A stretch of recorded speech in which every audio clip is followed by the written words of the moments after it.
They hung a family portrait with 5 people in it. We're a family of 6. I walked into my parents' anniversary dinner and saw it there in the foyer. Massive gilt frame. Professional lighting. My mother in pearls. My father with his arm around my younger sibling, Alex. Even the dog made the cut. I didn't. Not absent. Not out of town that day. Cropped. Photoshopped out like I never existed. When I asked about it, my mother smiled and said, "We wanted a cohesive aesthetic, darling." My father nodded. "You're so busy anyway." On the entry table sat a cream cardstock invitation. Embossed gold letters. The Family Legacy Scholarship Gala. I picked it up. Want to know what happens when you become too successful for your own family? Stick around, because I had documents they didn't know existed. Drop your city and the time in the comments. Let's see who's still awake for this. And hit that subscribe button. You're going to want the receipts. Let me back up. I was always the wrong kid. The one who left for college instead of joining the family real estate firm. The one who worked 3 jobs to cover what scholarships didn't. The one who made the dean's list 4 years running and mailed the certificates home. They were never mentioned. My parents poured everything into Alex. Seed capital for a boutique. A company car. An office with their name on the door. I got a handshake and, "You'll figure it out." I did. I built a career in finance. Kept my head down. Donated quietly to my alma mater. Stayed low contact. But I learned something important from my mentor, Professor Carver. She used to sit across from me in her cramped campus office, stacks of case files everywhere, and say, "Paper beats memory in every courtroom and every boardroom." I took that to heart. I saved everything. Every email, every bank transfer, every notarized letter. There's one I kept in a folder for years. Subject line, "We invested in Alex's vision. Hope you understand." No ask if I needed help. Just an explanation for why they couldn't. So when that gala invitation showed up after I'd been erased from the family wall, I knew it wasn't random. They needed something from me. They always do. Dinner started pleasant enough. Small talk, wine. My mother asked about work in that vague way people do when they don't really want details. Then my father set down his fork. "So, the gala. Here we go. We're a bit short on the budget this year," my mother said, voice sweet as arsenic. "You've done so well for yourself. We thought you could help." "How much?" I asked. $150,000. I didn't blink. "What's the scholarship for?" My father slid a glossy brochure across the table. "The Family Legacy Scholarship. 4-color printing. Gorgeous layout." I opened it. Inside was a mission statement about supporting first-generation finance students. Word for word what I had written. 4 years ago, no mention of my name anywhere. "This is mine," I said quietly. Alex laughed. "It's for the family image. You get that, right?" My mother folded her hands. "Darling, we need your answer by Friday. The donor list goes to print. We need the wire by then." I closed the brochure. Took a photo of it under the table with my phone. "I'll think about it," I said. I left without dessert. I didn't send the wire. I sent a polite decline instead. 2 days later, a courier knocked on my door. Legal envelope. Law firm letterhead. The letter accused me of tortious interference with the family foundation. Threatened a defamation lawsuit if I disparaged the family publicly. It was CC'd to the University Foundation Board. That same afternoon, my phone rang. HR. "Hey, quick question. We got a call from someone claiming to be your mother. She was pretty upset. Said there's a family situation we should know about. Just wanted to check in." My stomach dropped. She'd called my boss. For 12 hours, I thought I'd lost. They had lawyers. They had the family name. They had social capital I'd never touch. I had what? Then I remembered. I walked to my home office and opened the file drawer I hadn't touched in 2 years. Inside was a manila folder. Label, Legacy Fund, Founding Documents. I pulled it out, spread the pages on my desk, and I realized something. I didn't lose. I was just getting started. The first document was an endowment agreement, signed 4 years before that anniversary dinner. It showed exactly who founded the scholarship. Me, sole donor, $500,000. My signature, university seal, notary stamp. The name, the Family Legacy Scholarship for First-Generation Finance Students. I named it after our family because I still wanted to honor where I came from. I was naive. My parents' names appeared on one page. As honorary advisors, a courtesy role, non-binding. Their financial contribution, 0. There was a cover letter attached. I'd written it myself. This scholarship will support first-generation students in finance. No strings, no glory. Just impact. I'd meant every word. They'd taken the name, the mission, the credit, and now they wanted $150,000 more. I scanned every page, uploaded it to a secure folder. Then I kept reading. Because the money wasn't the only thing they took. I found out what they'd been telling donors. And that's when I got angry. My parents didn't know I'd seen the documents. So they escalated. 3 days later, they posted on social media. A photo. The 3 of them in front of a banner. The Alex Legacy Scholarship for Future Leaders. The caption read, "So proud to announce our youngest's vision for giving back. This scholarship will change lives. Alex's vision. My money, my mission. My 4 years of quiet impact, gone." The local newspaper picked it up, ran a feature. My mother's quote, "Our youngest has always had a heart for service. This scholarship is their dream come to life." I started getting texts, college friends, former classmates, all congratulating my family. No one knew, and it got worse. The university had already begun the paperwork to officially rename the scholarship in Alex's honor. If it went through, my contribution would be a footnote. A line item in the archives, 9 days until the gala. 9 days until they erased me completely, unless I could prove not just what I gave, but what they stole. I pulled the tax filings next. IRS Form 990, public record, the Family Foundation's annual disclosure.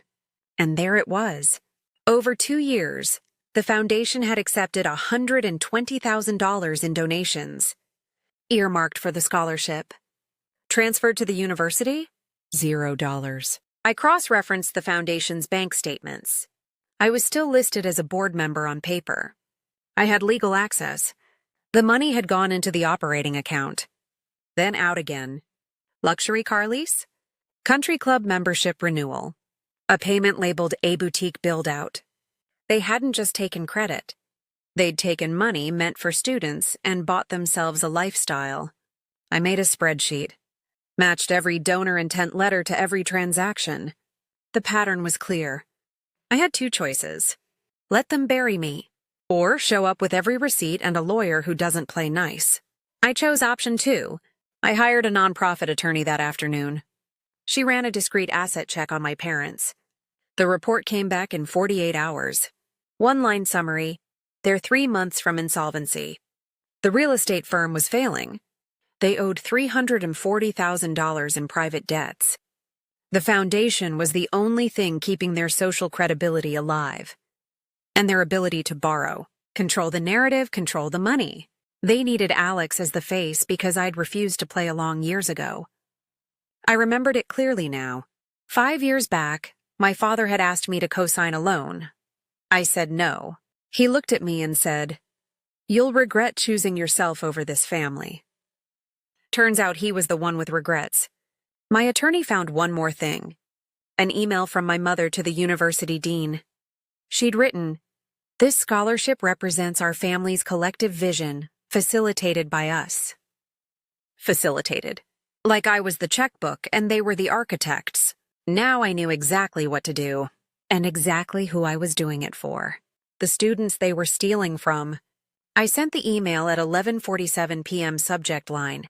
Scholarship founder documentation and urgent board review. Attached everything. The endowment agreement, the 990s, the bank statements, the donor intent letters, the email from my mother, recipient, the university's general counsel, CC, the university president. I didn't warn my parents. I didn't argue. My attorney had been clear. Let the paper do the talking. Within 6 hours, I had a reply. Emergency board meeting scheduled for 2 days before the gala. Your attendance is requested. I filed an ethics complaint with the state charity regulator the same morning. Misappropriation of donor funds. I got a case number back by noon. Then I did one more thing. I RSVP'd to the gala. My parents saw the reply. They thought it meant I'd given in. They had no idea the guest list had changed, or who was about to take the stage. I bought a new suit, and I waited. Gala night. The ballroom was perfect. Crystal chandeliers, 200 guests, donors in black tie, local press, a live stream for alumni. My parents sat at the head table. My mother in a gown that probably cost more than most people's monthly rent. My father in a tuxedo. Alex beside them, beaming. They looked like royalty. I sat 3 tables back. Dinner was served. Speeches began. My father stood up, smiling, ready to take the microphone. The university president beat him to it. Good evening.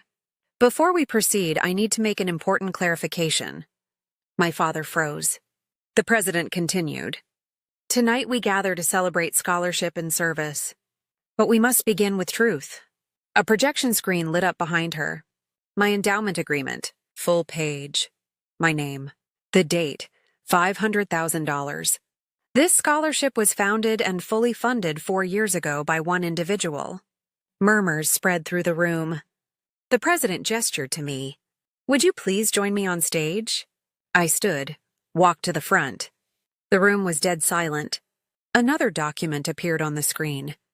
The wire confirmation, $500,000. My bank to the universities. Then the $990. Donations received, $120,580. Transferred to scholarship, 0. Gasps. Then the bank statements. Luxury auto lease. Country club dues.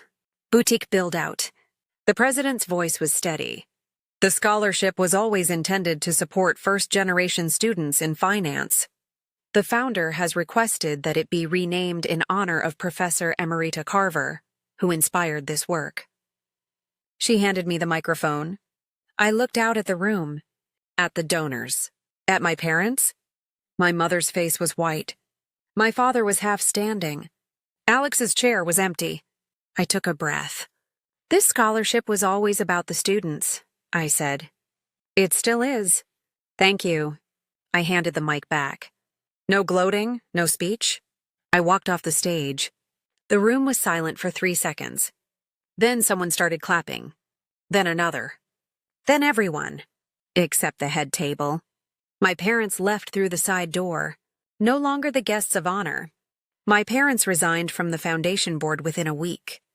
The state regulator finished their investigation in 30 days, ordered full restitution of the misappropriated funds, plus penalties. $120,000 went back into the scholarship fund. 3 of the original donors redirected their future gifts, sent them straight to the university with a note, for the Carver Scholarship only. Alex's boutique lost its financing 2 weeks later.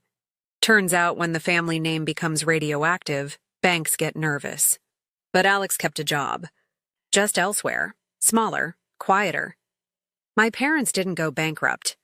They restructured, sold the country club membership, downsized. They sent an apology. Through their lawyer? Not personal. I didn't respond. Instead, I sent one email. I wish you well.